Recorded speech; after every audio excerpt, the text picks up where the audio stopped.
Welcome to the deep dive.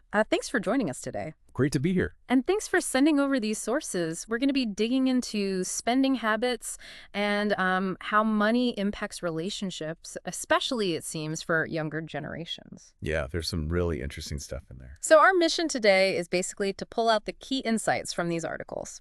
We want to help you understand some common financial pitfalls and maybe how to navigate them better, both for yourself and maybe with a partner. It's all connected, really. Personal finance and relationship health. Totally. And you might be surprised, actually. Some seemingly small daily habits or those money topics we kind of avoid, they can have pretty big consequences. Okay, let's unpack this. And, what's fascinating right away is seeing how connected these things are. Like you said, our choices about money, they don't just stay in our bank account, do they? No, they definitely ripple outwards, affecting relationships, future plans, all that stuff. So where do we start getting a handle on it? One source, Breaking Bad Spending Habits, it gives us a good way in. It focuses on why bad habits stick. The instant gratification thing versus, waiting for a reward later. Exactly. That impulse buy feels good now, right? But maybe it sets you back on saving for something, well, bigger down the road. Like the example in the source about the ice cream. One treat becomes a weekly habit, a whole tub in the cart. Yeah, the reward's immediate, but the long-term effect, maybe not so great for the waistline or the wallet. That instant hit is powerful. And the source lists some classic examples of how this plays out with spending. Yeah. Like buy now, pay later, BNPL. Oh, yeah. Super easy, isn't it? Get it now, spread the cost. Feels flexible. It feels flexible. But this source, it doesn't really pull any punches. Calls it a slippery slope. Easy to overspend. And the stats are pretty sobering. It mentions 1 in 5 Australians regularly miss payments. That's quite a lot. It is significant. And it's not just about the potential fees or interest if you're late, which can happen. Right. The source makes this crucial point. BNPL services. They're basically lines of credit. Okay. So lenders, when they look at your finances, they can see those as ongoing payments. And that can actually reduce how much you can borrow later for, say, a mortgage. Wow. Okay. So that click today could genuinely impact buying a house years later. Absolutely. And a missed payment, yeah, that can definitely hit your credit report. It's not always obvious in the moment. No, I bet a lot of people don't make that connection. Okay, what else? What other common habits are flagged? Daily trips to the supermarket. Seems innocent enough. But they add up, don't they? Think about it. The petrol to get there, maybe you pay for a bag. And then you're there, maybe you're a bit hungry, figuring out dinner. Bam, impulse buys near the checkout. Chips, chocolate, whatever. Definitely been there. Plus, the source mentions food waste too, right? Buying stuff without a plan. And honestly, just the mental effort of figuring out meals every single day. Totally. Decision fatigue is real. Another one, running your fuel tank down to empty. That little orange light. Stressful and risky, yeah. The source mentions possible car damage or needing roadside assistance. That's a sudden expense. Or just being forced to pay whatever crazy price is at the only station you can possibly reach. You've got no choice then. No leverage at all. Okay, and buying cheap clothes. The false economy. That $10 top seems like a bargain. Until it falls apart after 2 washes, right? The source says you get what you pay for. You're just replacing things constantly. Exactly. It ends up in landfill faster and you still feel like you've got nothing to wear, even with a full closet. So you're spending, but not actually building a wardrobe that works. Right. And unused subscriptions, another big one. That small monthly fee. Seems like nothing. But add up a few streaming services, apps, whatnot. And suddenly it's hundreds, maybe thousands over a year, just leaking out for things you barely use. Yeah, not getting the value. And the last one they mentioned, always being the one paying when you're out with friends. That can get awkward and expensive, as the source points out. It can definitely cause some underlying friction if it's not talked about. Yeah, breeds resentment. So if you look at all these habits, BNPL, the daily shops, cheap fashion, the subscriptions, there's this pattern, isn't there? Instant gratification or convenience, masking a kind of hidden, higher long-term cost. Which makes you ask, what are the real costs here beyond just the price tag? And it leads to the next logical question. What do we do about it? How do we flip it? Well, the source offers a start for every stop, which is helpful. So instead of BNPL, Save up first. Plan for the splurge. that's the ideal, yeah. But if stopping completely is hard, it suggests setting clear rules. Like pay off one BNPL purchase before you even think about another, or set a strict dollar limit. Right, building some intentional friction back in. Okay, and those daily grocery runs. Plan meals. Make a list. The source really emphasizes the time and money savings here. Less waste, too. And maybe online shopping. Saves petrol, avoids the impulse aisles. Exactly. You get time back, save mileage, and you're less likely to grab stuff you don't need when you're not wandering around hungry. Makes sense. Running the car on empty. Simple. Fill up when prices are lower. Use fuel apps or websites to check prices. Use vouchers if you get them. Just a bit of planning saves money and, frankly, stress. Good advice.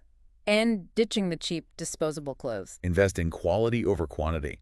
The source mentions the capsule wardrobe idea, fewer, better pieces that mix and match. It's actually been around since the 40s, apparently. Oh, interesting. Yeah. Or think about clothes shopping, like grocery shopping. Or Make a list of what you actually need to fill a gap and buy intentionally, not just grabbing random sale items. So building a wardrobe, not just buying clothes. I like that. Oh. What about the unused subscriptions? Be a smart subscriber. The source suggests a one-in, one-out rule. If you sign up for something new, cancel something old. Okay. Explore free options to libraries for audiobooks, free streaming tiers with ads. Maybe share accounts with family or friends where it's allowed. Leverage discounts you might already have. Cut the leaks. Makes sense.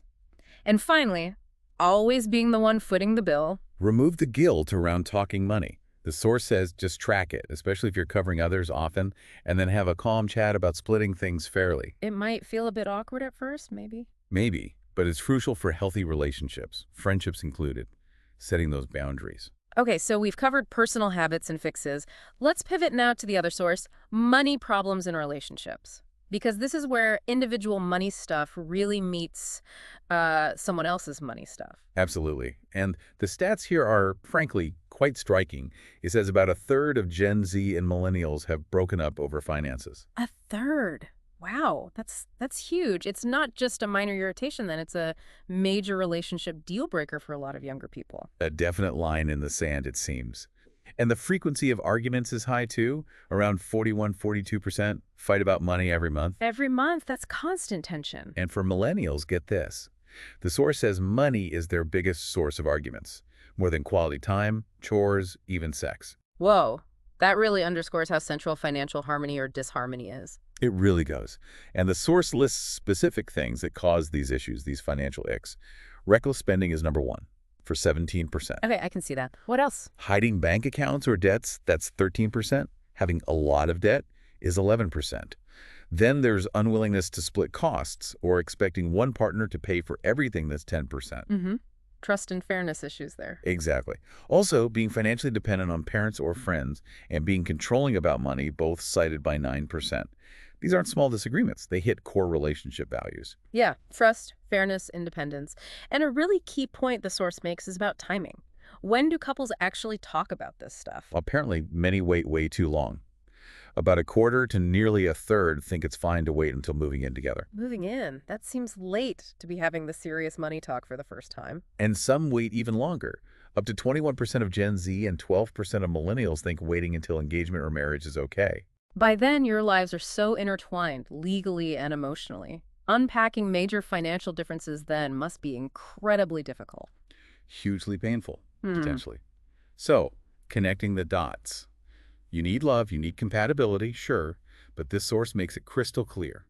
Shared financial values and open communication, they're absolutely non-negotiable for a relationship to last. Yet so many people put off these vital conversations. It's like building that house together without checking the foundations first, isn't it? Totally. And you can really see the link between the two sources now, can't you? Yeah, definitely. Those personal habits we talked about earlier, reckless spending. Well, that's the number one financial ick, causing breakups in the second source. Directly connected. And that general awkwardness or guilt about discussing money from the first source, that surely feeds into why people delay talking to their partner until it's almost too late, like the second source highlights. The personal habits fuel the relationship problems, and the lack of relationship communication makes it harder to fix the personal habits. It's a cycle. Okay, so stepping back and looking at all this, here's where it gets really interesting, I think.